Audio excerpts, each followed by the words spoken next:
देखो, नाम बदलने से हालात नहीं बदलते। नाम बदलने से हालात बदलते तो बहुत योजनाओं के नाम बदले, लेकिन हालात किसी के नहीं बदले। इतनी योजनाएं पहले से बंद पड़ी है, क्या सरकार इस योजना में पैसा दे पाएगी? लेकिन ये जो मेहनत करके मजदूरी मिलती थी, ये भी आपने छीनने का काम किया। जनता आपको माफ नहीं करेगी। आजाद समाज पार्टी के राष्ट्रीय अध्यक्ष चंद्रशेखर आजाद अमरोहा में एक श्रद्धांजलि सभा में पहुंचे, जहां उन्होंने मीडिया से बातचीत के दौरान बीजेपी सरकार की नीतियों पर जमकर हमला बोला।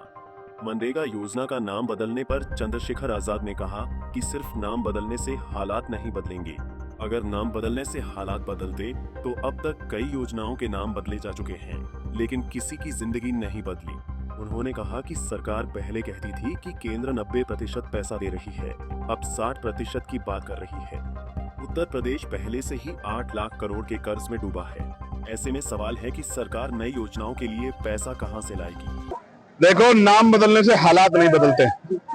नाम बदलने से हालात बदलते तो बहुत योजनाओं के नाम बदले, लेकिन हालात किसी के नहीं बदले। मैं इसलिए कहना चाहता हूँ, सरकार ने कहा पहले 90% पैसा केंद्र सरकार देती थी, अब कह रहे हैं 60% पैसा देंगे। उत्तर प्रदेश सरकार का ये हाल है कि वहां 8 लाख करोड़ का कर्ज सरकार पे पहले।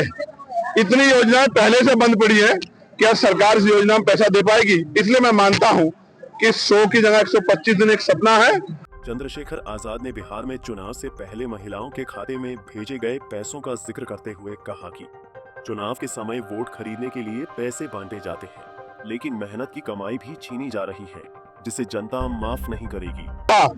चुनाव के समय तो 10,000 रुपए आप देते वोट खरीदने के लिए, लेकिन ये जो मेहनत करके मजदूरी मिलती थी, ये भी आपने छीनने का काम किया। जनता आपको माफ नहीं करेगी। इस बार आजाद समाज पार्टी को ताकत देके आपको सत्ता से बाहर करने का काम। SIR और वोट कटने के दावे पर उन्होंने सवाल उठाते हुए कहा कि चुनाव आयोग स्वतंत्र संस्था है। फिर मुख्यमंत्री को कैसे पता चल गया कि 4 करोड़ वोट कटे और उनमें से 80 से 85% बीजेपी के थे? चंद्रशेखर ने कहा कि ये चुनाव आयोग और भाजपा की मिलीभगत को दर्शाता है। आप ये देखो, हम बार बार सवाल खड़ा कर रहे हैं कि जो इलेक्शन कमीशन है वो स्वतंत्र होना चाहिए, लेकिन इलेक्शन कमीशन ने अभी तक SIR की रिपोर्ट जमा नहीं की। तो मुख्यमंत्री को कैसे पता लगा कि 4 करोड़ वोट कट गए और वो 80-85% भाजपा के वोट है? ऐसा क्या कारण है? ऐसा क्या कारण है? क्या स्टेट इलेक्शन कमीशन मुख्यमंत्री को रिपोर्ट कर रहा है? तो ये तो सीधा सीधा था भाजपा और इलेक्शन कमीशन की मिलीभगत को सामने प्रदर्शित करता है। इसलिए हमें शक है कि जैसे मुख्यमंत्री ने मुरादाबाद में कहा था कि जिन सीटों पे 10,000 वोट से कम अंतर, 10,000 का अंतर है, उन पे मेरी निगाह। क्या वो उन 10,000 वोट के अंतर को वोट कटवा के कम करना चाहते हैं? हम किसी भी कीमत पे एक वोट को जो बाबा साहब अम्बेडकर के संघर्ष में मिला जाने नहीं देंगे। चंद्रशेखर आजाद ने पश्चिमी उत्तर प्रदेश में हाईकोर्ट की बेंच की मांग दोहराई और कहा कि वे खुद अधिवक्ता हैं और इस मुद्दे को लगातार उठाते रहेंगे। उन्होंने कहा कि अगर जरूरत पड़ी तो लखनऊ तक अधिवक्ताओं के साथ मार्च भी करेंगे।